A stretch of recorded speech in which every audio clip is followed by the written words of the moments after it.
Hello बच्चों, स्वागत है आपका आयाम की ऑनलाइन क्लासेस में। यहाँ पे हम पढ़ रहे हैं आगे का पोर्शन अपने पहले फिजिक्स के चैप्टर के, जिसका नाम है मोशन इन वन डायमेंशन। हम मोशन इन वन डायमेंशन में सेकेंड पोर्शन पढ़ रहे हैं। हम ऑलरेडी पढ़ चुके हैं कि रेस्ट और मोशन का क्या मतलब होता है। हम ये ऑलरेडी पढ़ चुके हैं कि कोई बॉडी रुकी हुई है, उसका ये मतलब नहीं है कि मैं रेस्ट पे हूँ। उस प्रीवियस वीडियो को आप फिर से देखिए अगर आप उसे भूल गए हैं या आपने नहीं देखा है। और अब हम उसके आगे कंटिन्यू करते हैं, डिस्टेंस और डिस्प्लेसमेंट को समझना शुरू करते हैं। बहुत सिंपल सी बात है कि अगर आप अभी ये समझ रहे हैं कि मैं रेस्ट पे हूं, तो ये आपकी गलत फहमी है। मैं रेस्ट पे हूं इस रूम के रिस्पेक्ट में, इस बोर्ड के रिस्पेक्ट में मैं रेस्ट पे हूं, क्योंकि मेरी पोजीशन इस बोर्ड से चेंज नहीं हो रही है। बट अगर कोई पर्सन मुझे मून से देख रहा है, चांद से ऑब्जर्व कर रहा है, तो वो देखेगा कि मैं धरती पे बहुत तेजी से जो है सन के चक्कर लगा रहा हूं। मैं तो हजारों किलोमीटर पर सेकंड की स्पीड से चल रहा हूं, और वो बोलेगा कि मैं मोशन में हूं। तो मैं रेस्ट पे हूं कि मोशन पे हूं, ये डिपेंड करता है ऑब्जर्वर पे। और इस इंफॉर्मेशन को आगे ले जाते हुए हम समझना शुरू करते हैं डिस्टेंस। अगर हम बात करते हैं डिस्टेंस की, तो बहुत सिंपल सी डेफिनेशन है। आपके मन में डिस्टेंस को लेकर ख्याल आता है दूरी, बट बात यह है कि फिजिक्स में डिस्टेंस की जैसा एक और टर्म होता है, और हमें उन दोनों में डिफरेंशिएट करना है। हमें यह समझना है कि उन दोनों टर्म में क्या डिफरेंस है। सबसे पहले हम बात करेंगे डिस्टेंस की। तो डिस्टेंस की असली डेफिनेशन ये है, डिस्टेंस होता है आपका सचमुच का रास्ता, असली रास्ता जिस पे कोई बॉडी चली है, वो रियल पाथ, एक्चुअल पाथ जो एक बॉडी ने कवर किया है। मान लीजिए मैं ए पॉइंट से स्टार्ट कर रहा हूं चलना, तो देखिए मैं ऐसे गया, फिर इधर गया, फिर ऐसे चला गया, तो मेरा डिस्टेंस ये है। मान लीजिए ये 5 किलोमीटर था, ये 4 किलोमीटर था, ये 10 किलोमीटर था। तो आप बोलेंगे सर आपने जो डिस्टेंस कवर किया है वो है 5 + 4 9 + 10 19 किलोमीटर। मान लेते हैं ये सब कुछ किलोमीटर में, यूनिट्स का बहुत ख्याल रखेंगे। तो मान लिया था ये किलोमीटर में है, डिस्टेंस हो गया 19 किलोमीटर। अब आपने कहा सर मैं भी जाऊंगा, और आप गए तो आप इस तरह से जाके अपने दोस्त से मिलके फिर चले गए।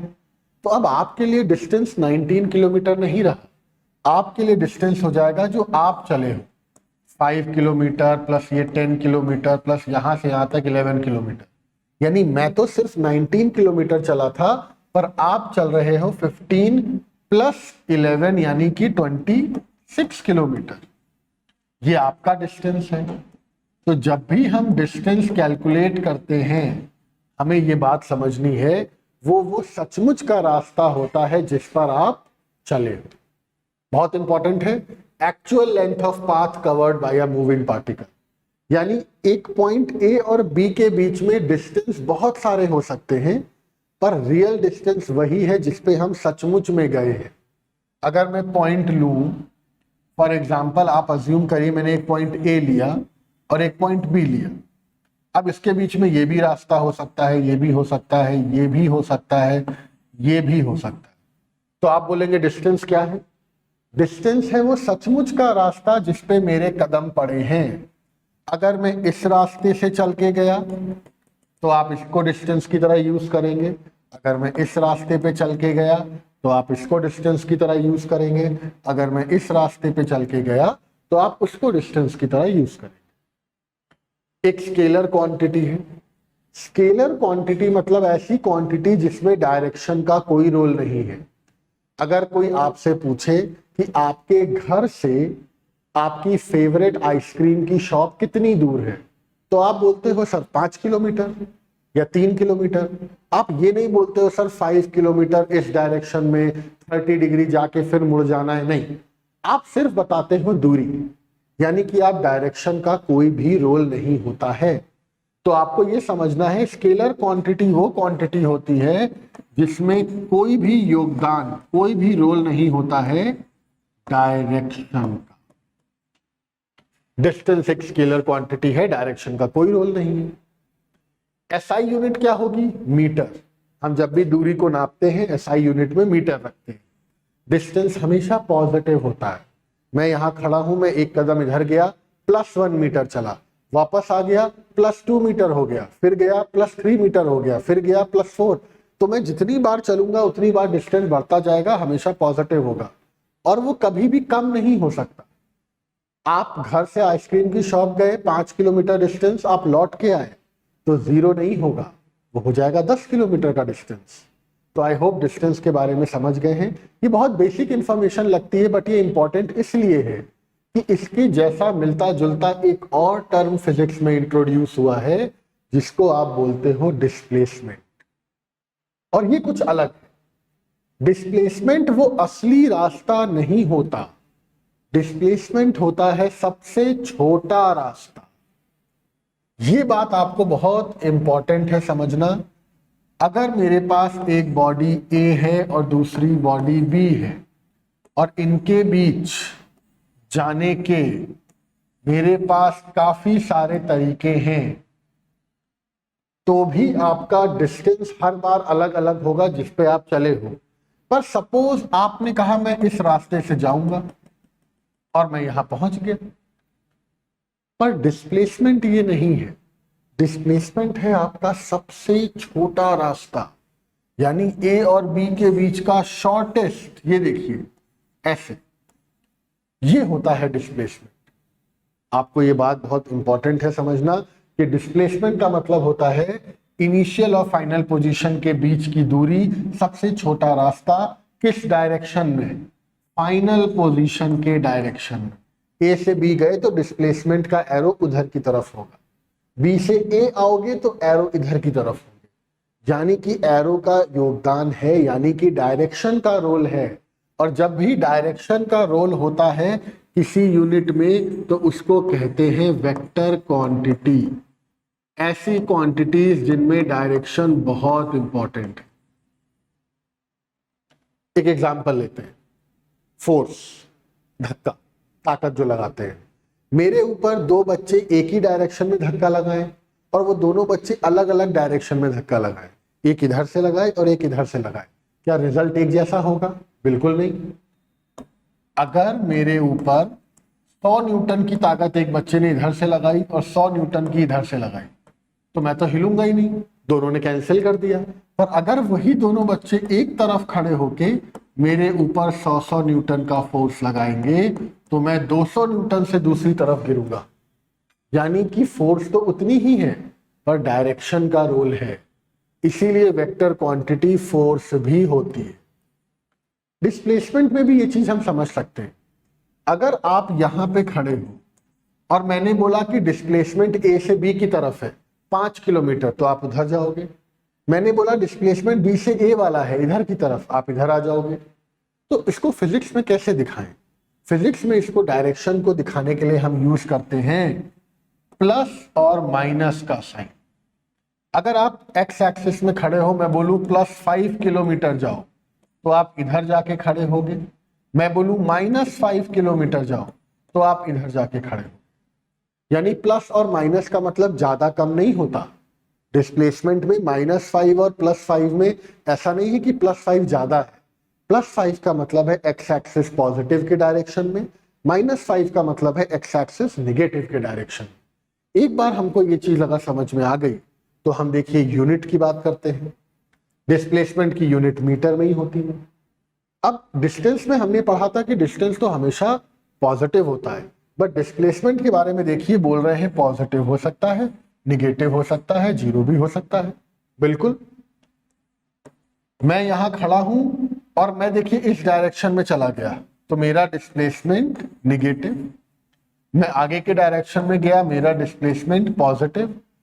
पर एक बात समझिएगा, मैंने ए पॉइंट से चलना शुरू किया और मैं लौट के ए पॉइंट पे ही आ गया, तो बताइए मेरे इनिशियल और फाइनल पोजीशन के बीच का सबसे छोटा रास्ता क्या है? ये जिस पे मैं चला? नहीं, 0। यानी जब आप लौट के वहीं पर आ जाते हैं जहां से आपने चलना शुरू किया था, जब आपकी इनिशियल पोजीशन ही फाइनल पोजीशन होती है तब आपका डिस्प्लेसमेंट जो है वो 0 हो जाता है, 0। अगर हम डिस्प्लेसमेंट के बारे में बात कर रहे हैं तो इसका सिंबल जो है वो डी नहीं होता, हम उसको एस से डिनोट करते हैं। कई बार बच्चे इसमें कंफ्यूज हो जाते हैं, वो एस को स्पीड समझ लेते हैं। अब हम फिजिक्स में हर एक चीज का एक सिंबल रखेंगे और डिस्प्लेसमेंट का सिंबल एस से डिनोट होता है। आई होप आपको ये बात अच्छे से समझ में आ गई। तो देखिए, डिस्प्लेसमेंट एक वेक्टर क्वांटिटी है, उसके एसआई यूनिट मीटर होती है, वो पॉजिटिव, निगेटिव और जीरो में कुछ भी हो सकती है। तो आई होप अब आप डिस्प्लेसमेंट को समझ गए हैं, कितना चेंज हो रहा है पोजीशन में, ये भी आप डिस्प्लेसमेंट बोल सकते हैं। फॉर एग्जांपल, आपने एक्स एक्सिस में ये ओरिजिन लिया, +1 +2 +3, -1 -2 -3। मैं चाहता हूं यहां पर डिस्प्लेसमेंट निकालना जब एक बॉडी यहां से स्टार्ट होकर यहां पहुंच गई। ठीक है, मैं बोल रहा हूं बताइए डिस्प्लेसमेंट। आप बोलेंगे सर डिस्प्लेसमेंट है चेंज इन पोजीशन। अगर फिजिक्स में बात करें तो चेंज को दिखाने के लिए एक सिंबल है। डिस्प्लेसमेंट क्या है? चेंज मतलब देखिए, ट्राइंगल बना दीजिए, इसको बोलते हैं फिजिक्स में डेल्टा। फिजिक्स में चेंज के लिए एक सिंबल बना हुआ है, उसको बोलते हैं डेल्टा। और बगल में आप बोलेंगे डिस्प्लेसमेंट होता है चेंज इन पोजीशन, यानी डेल्टा एक्स। और डेल्टा का मतलब होता है कि जो उसके बगल में लिखा है उसकी फाइनल माइनस इनिशियल वैल्यू, बड़ी में से छोटी नहीं, फाइनल माइनस इनिशियल। यहां पे फाइनल पोजीशन क्या है? -2। इनिशियल पोजीशन क्या है? +2। तो आपका डिस्प्लेसमेंट क्या आ गया? -2, और ये भी -2 हो गया तो -4 आ गया। देखिए आपका डिस्प्लेसमेंट 1 2 3 4 पीछे की तरफ आया, यानी -4। तो कभी भी अगर आपको डिस्प्लेसमेंट निकालना है तो आप चेंज इन पोजीशन निकाल सकते। मान लीजिए मैंने 3 से स्टार्ट किया, मैं यहां गया और फिर लौट के 3 पे ही आ गया, तो मेरा डिस्प्लेसमेंट होगा 3 पे स्टार्ट किया, 3 पे लौट के आ गए, डिस्प्लेसमेंट हो गया 0। सो डिस्प्लेसमेंट क्या होता है? Change in position of a moving object, जो कि आप बड़ी आसानी से निकाल सकते हैं। S = delta x. डेल्टा मतलब change, final minus initial value करनी पड़ेगी। आई होप आपको अब ये बात अच्छे से समझ में आ गई है। हमने अपने पहले लेक्चर में पोजीशन वेक्टर के बारे में भी पढ़ा था। मान लीजिए एक बॉडी यहां से स्टार्ट कर रही है और यहां पर एंड कर रही है, तो ये वेक्टर होता था आपका पोजीशन वेक्टर OS, ये हो जाएगा पोजीशन वेक्टर OE। और जब यहां से शुरू करके यहां जा रहे हैं तो इनको जोड़ने वाली ये वाला वेक्टर, ये वाली लाइन, ये आपका हो जाएगा डिस्प्लेसमेंट वेक्टर। डिस्प्लेसमेंट वेक्टर का मतलब होता है इनिशियल पोजीशन से फाइनल पोजीशन किसी टाइम में जा रहे हैं तो वो आपका डिस्प्लेसमेंट होता है। तो देखिए हमने डिस्प्लेसमेंट को अलग अलग तरह से समझ लिया। अब हम कुछ क्वेश्चंस को अटेम्प्ट करते हैं ताकि हमको और अच्छी क्लैरिटी आए। पहला क्वेश्चन आपकी स्क्रीन पे है। एक पार्टिकल एक सर्कुलर पाथ पे मूव कर रहा है। सर्कुलर पाथ, मान लीजिए यहां से शुरू किया, रेडियस कितना दिया हुआ है? R रेडियस दिया हुआ है। बोला है कि पूरा चक्कर लगाता है 40 सेकेंड, एक चक्कर लगाता है 40 सेकेंड में। बोला है इतने टाइम में कितना डिस्टेंस होगा, कितना डिस्प्लेसमेंट होगा। बहुत आसान है, ये कितने सेकेंड है? 60 × 2 मिनट, यानी कि ये होगा 120 सेकेंड +20, ये हो गया 140 सेकेंड। हमें 140 सेकेंड में डिस्टेंस और डिस्प्लेसमेंट दोनों फाइंड कर। पहले हम फाइंड कर लेते हैं डिस्टेंस। यहां से शुरू किया, 40 सेकेंड में एक चक्कर लग गया, फिर घूम के आए 40 सेकेंड में दूसरा चक्कर लग गया, फिर घूम के आए 40 सेकेंड में तीसरा चक्कर लग गया। तो यहां तक आपने 120 सेकेंड यूज कर लिए। फिर आप इतना और चले हो आधा, एग्जैक्ट उल्टा 20 सेकेंड में। आई होप आपको बात समझ में आ गई होगी। 40 40 40 यानी 120, और फिर बचा हुआ 140 में से 20 सेकेंड हम आधा यहाँ पहुंच गए, क्योंकि 40 सेकेंड में पूरा चल रहा है, 20 सेकेंड में आधा चलेगा। तो देखिए आपको टोटल डिस्टेंस निकालनी है। टोटल डिस्टेंस निकालना बहुत आसान है। अगर हम बात करें इस सर्कल की, तो इसमें एक चक्कर में कितना चल रहे हैं? आप चल रहे हो सरकमफेरेंस, जो इस सर्किल का होता है, और वो होता है 2πr। तो एक चक्कर में चले 2πr, दूसरे चक्कर में फिर 2πr चले, तीसरे चक्कर में फिर 2πr चले, और चौथे चक्कर में आधा चले, यानी 2πr/2 यानी कि πr। सबको जोड़ दीजिए, 2 to 4 to 6 7 पाई आर चले हो आप। आई होप आपको ये बात समझ में आ गई है।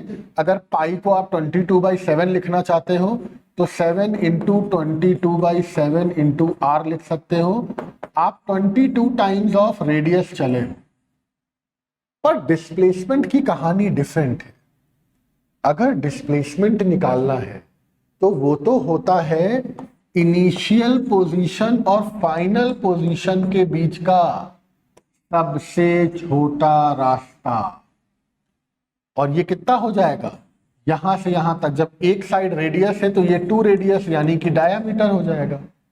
तो आपका डिस्प्लेसमेंट जो है s वो 2r आ रहा है और डिस्टेंस d वो आ रहा है 22r।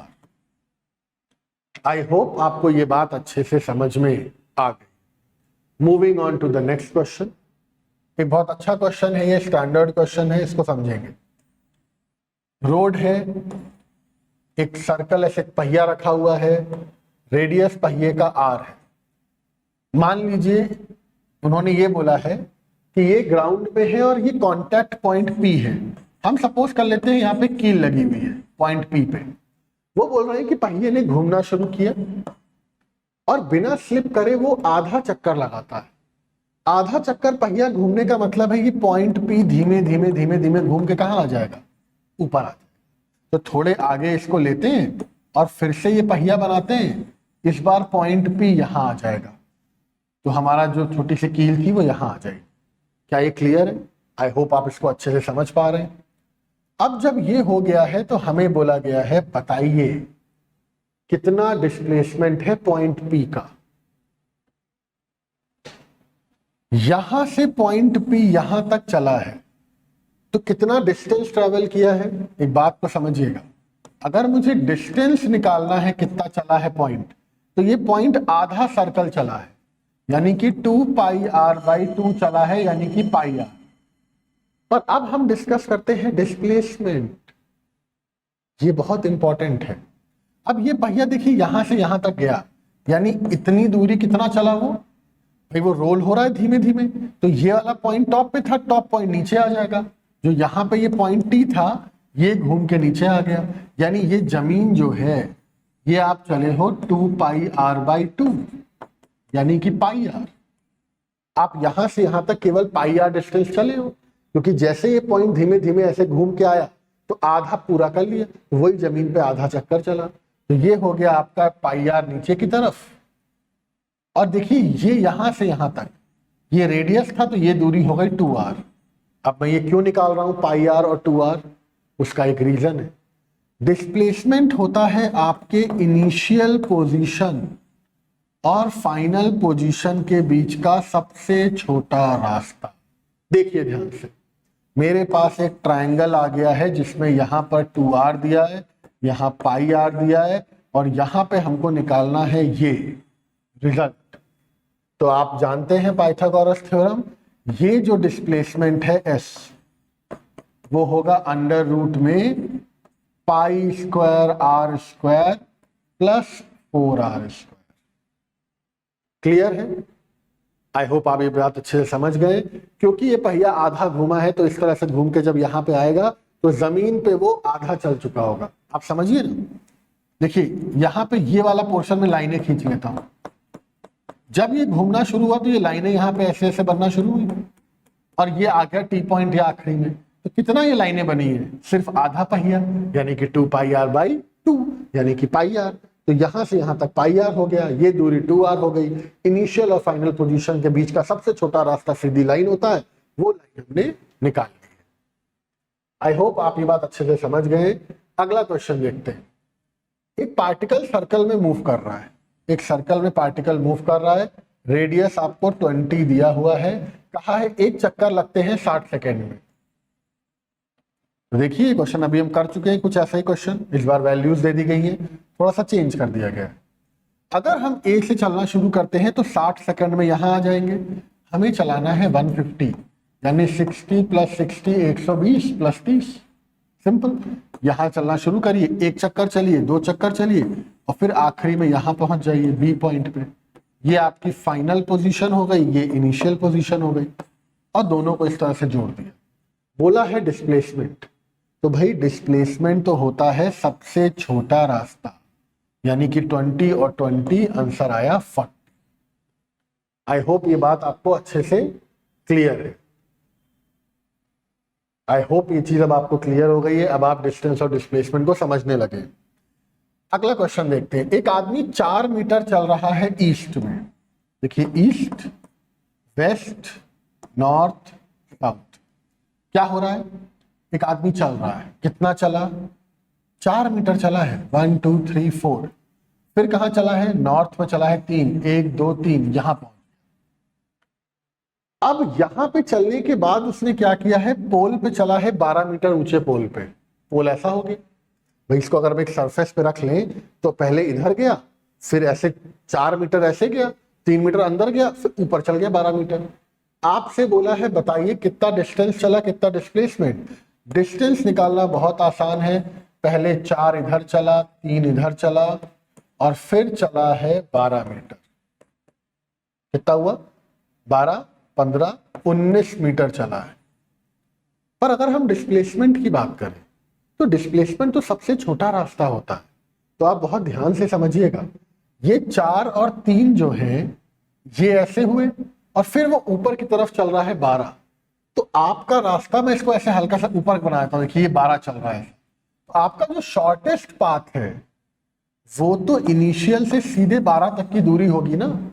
मैं ऐसे खड़ा हूं, पहले ईस्ट में 4 गया, फिर ऐसे 3 गया, फिर ऊपर चला गया। तो ये मेरा हो गया फाइनल पॉइंट और ये इनिशियल पॉइंट, इनके बीच का ये दूरी मेरा डिस्प्लेसमेंट होगा। कैसे निकालेंगे, ये दूरी निकालने के लिए बड़ा आसान तरीका है। 4 और 3 के बीच का डिस्टेंस होगा 5। तो देखिए 5 ऐसे है और फिर 12 ऊपर है। अब आप इसको बड़े आसानी से समझ सकते हैं, 5 तो ऐसे है, 3 और 4 को मिला के हमने 5 निकाल लिया पाइथागोरस थ्योरम से। तो 5 तो इस तरह से है और फिर वहां पे 12 ऊपर चले, तो ये निकालना है हमें रिजल्ट।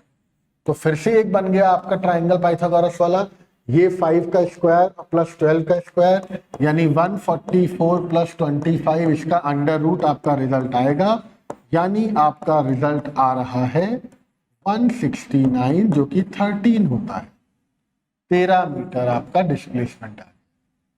आई होप आप इसको इमेजिन कर पा रहे हैं। यहाँ पे 3D मोशन हो रहा है, पहले आप 4 मीटर इधर गए, फिर आप 3 मीटर इधर गए, इस 4 और 3 का डिस्प्लेसमेंट 5 हो गया, फिर आप 12 मीटर ऊपर गए, तो 5 और 12 इन दोनों का ये वाला हो गया, जो कि आपका 13 आंसर आ रहा है। तो देखिए आपने डिस्टेंस और डिस्प्लेसमेंट दोनों निकाल लिए, ये आ रहा है 13 और ये आ रहा है 19। शॉर्टेस्ट पाथ होता है आपका डिस्प्लेसमेंट। अब एक क्वेश्चन आपको दिया है कि numerical ratio of distance to displacement की डिस्प्लेसमेंट टू डिस्टेंस। यहां पे पूछा गया है न्यूमेरिकल रेशियो डिस्प्लेसमेंट और डिस्टेंस का कितना होता है। एक बात को समझिएगा, मान लीजिए मैं एक स्ट्रेट लाइन में यहां से यहां जाऊं, बताइए कितना डिस्टेंस चला, x चला। डिस्प्लेसमेंट कितना चला, अगर आप स्ट्रेट लाइन में चल रहे हो तो डिस्प्लेसमेंट भी x होगा। क्या ये बात समझ रहे हैं, स्ट्रेट लाइन में डिस्टेंस और डिस्प्लेसमेंट बराबर होते हैं, क्योंकि सबसे छोटा रास्ता स्ट्रेट लाइन में उतना ही होगा। पर अगर मैं टेढ़ा मेढ़ा चल रहा हूं तो फिर a से लेके b तक में मान लो मैं डिस्टेंस चला हूं ये 2x, तो आप ये समझ सकते हो कि जो डिस्प्लेसमेंट है सीधा वो इससे कुछ कम है, x मान लेते हैं। यानी कि डिस्प्लेसमेंट देखिए या तो कम आ रहा है या बराबर आ रहा है। डिस्प्लेसमेंट या तो कम आ रहा है या तो बराबर, यानी कि डिस्प्लेसमेंट या तो कम आता है डिस्टेंस से या तो बराबर आता है डिस्टेंस से। बहुत सिंपल सी बात है। तो आप इसको बोल सकते हैं कि डिस्प्लेसमेंट इज लेस देन और इक्वल टू द डिस्टेंस। तो अगर आप डिस्प्लेसमेंट से डिस्टेंस को डिवाइड करेंगे, अगर आप डिस्प्लेसमेंट में से डिस्टेंस को डिवाइड करेंगे तो या तो ये 1 आ जाएगा अगर सीधे चल रहे हो, पर अगर आप किसी भी और डायरेक्शन में चल रहे हो तो डिस्प्लेसमेंट छोटा होता है, डिस्टेंस ज्यादा होता है, वैल्यू आएगी 1 से कम। तो आंसर आ गया या तो 1 के बराबर जब स्ट्रेट चल रहे हैं, या फिर 1 से कम जब किसी और टेढ़े मेढ़े रास्ते में चल रहे हैं। देखिए ये क्वेश्चन आपको अच्छे से समझ में आ गया है। एक क्वेश्चन और देखते हैं। एक कार ट्रेवल कर रही है, देखिए 100 मीटर ईस्ट में, फिर 40 मीटर वेस्ट में, फिर 25 किलोमीटर नॉर्थ में, और फिर चल रही है फाइनली 60 किलोमीटर वेस्ट में। आपके पास देखिए यहाँ पे मैंने एक क्वेश्चन दिया है कुछ ऐसा ही, आप इसको सॉल्व करिए, मैं इस क्वेश्चन को सॉल्व करता हूँ। स्टार्ट इस क्वेश्चन में देखिए यहां से हो रहा है, एंड यहां हो रहा है। हमें बोला गया है कि कार है, पहले वो 100 किलोमीटर ईस्ट चली, फिर क्या किया 75 किलोमीटर साउथ चली, यहां पहुंच गई। फिर क्या किया उसने 40 मीटर देखिए वेस्ट चली, और उसके बाद फिर 25 किलोमीटर आपकी नॉर्थ चली, और फिर चलती है वो 60 किलोमीटर वेस्ट। देखिए 60 25, आपको डिस्प्लेसमेंट फाइंड करना है बच्चों। आप 100 किलोमीटर ऐसे चल रहे हो, फिर 75 नीचे चल रहे हो, फिर 40 आए, 25 ऊपर गए, फिर 60 आए, 100 देखिए आगे गए हैं, 40 और 60 पीछे आ गए, आप उसी पॉइंट पे लौट के आ गए हो। पर यहाँ 25 ऊपर गए, 75 पूरा नीचे गए, तो बचा कितना नीचे से ऊपर तक के बीच में 50, यानी इनके बीच की दूरी हो गई 50। यानी इनिशियल पोजीशन और फाइनल पोजीशन के बीच में सबसे छोटा डिस्टेंस हो गया है 50। क्या आपको ये क्लियर है? आई होप इस बात को आप अच्छे से समझ पा रहे हो। देखिए 100 मीटर, 75, 40, 25, और फिर उसके बाद आप लौट के यहीं पे आ गए, आपका डिस्प्लेसमेंट ये हो गया। आई होप आपको ये बात अच्छे से समझ में आ गई है, ये क्वेश्चन आपसे बन जाएगा। एक लास्ट क्वेश्चन देखते हैं और इस चीज को वाइंड अप करते हैं। राम जो है वो एक स्ट्रेट लाइन में जा रहा है P से Q, और श्याम ने जो है ये सर्कुलर पाथ चुना है। बताइए distance travel by Ram and Shyam. आप जानते हैं अगर यहां से चल के श्याम गया है इस रास्ते पे तो वो श्याम का डिस्टेंस, राम इस रास्ते पे गया है तो वो राम का डिस्टेंस।